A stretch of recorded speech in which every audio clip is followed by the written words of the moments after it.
I think we're moving in the right direction at the right pace. It's hard to put our finger on it. I think it has to be driven by science. We've got to follow the experts, and trust the facts. It's the same conundrum, but viewed through two different lenses. For some, it's a question of how soon is too soon to reopen.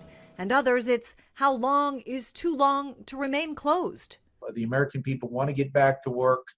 And yes, we need to reopen, but we need to do it cautiously. We need to do it wisely. We've got to be concerned for the care and safety of our workers. I know that many people are barely hanging on, not having an income right now. But if we rush back too soon and don't follow sound medical advice, we'll have a second wave.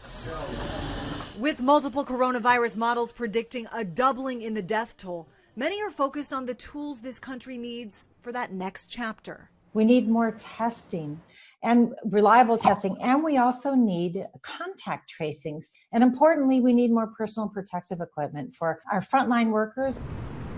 With the upper chamber, the Senate now back on Capitol Hill, members of the lower chamber are still back in their districts, proceeding with caution to President Trump's disappointment.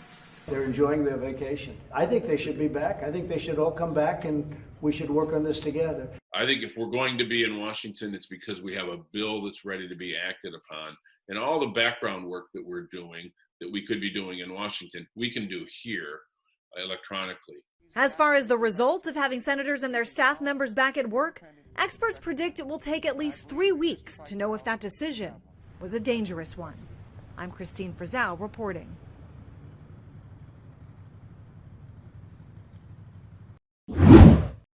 The answers for Idahoans struggling to get their unemployment. Today, the Idaho Department of Labor says those waiting for unemployment benefits could start getting information this week.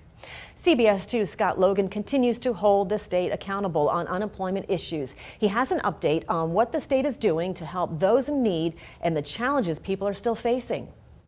The Idaho Department of Labor just this week added 12 new claims specialists and 60 additional phone lines to help unemployed Idahoans get answers about their benefits. But still, I've talked to people who say they can't get through. Haley Kaiser of Caldwell was furloughed from her job at the YMCA 4 weeks ago, but has yet to hear from the state about unemployment benefits. So I have some private student loans and they won't defer at this time. So like my bill's due next week and I have to pay those. And they're kind of expensive. Some of her co-workers have been helped by the department, but she's still in the dark. I call them like every day between 20 and 30 times, and sometimes I don't get through. Well, it's most of the time. And when I do get through, I'm usually on hold for about an hour, and then I have to call back.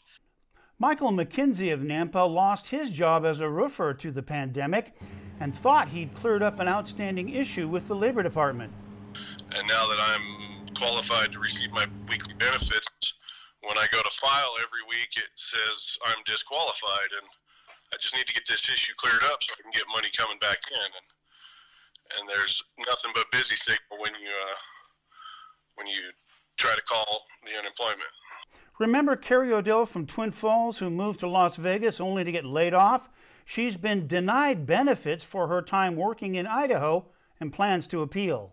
The Labor Department is also hiring retirees with claims experience, and they're shifting 55 people within the agency to concentrate on telephone calls to help people get answers.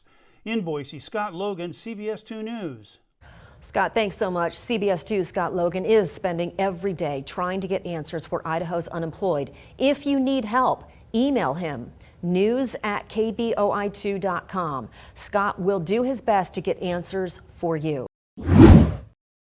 Denny, the family of Darylyn Johnson, is waking up with a new sense of closure after decades of waiting to find out who raped and killed their 9-year-old daughter. This crime happened in Canyon County in the early 80s. Detectives were finally able to make a breakthrough thanks to modern DNA testing. 9-year-old Darylyn Johnson was found drowned in a ditch near the Snake River in Melba in 1982. Police arrested a man later that year, and he spent 18 years on death row before being cleared thanks to DNA evidence. Now, just recently, this man here showed that He was identified as a new suspect. His name is David Dalrymple. He is already in prison serving time for previous crimes. The Canyon County Sheriff's Office believes there could be more victims.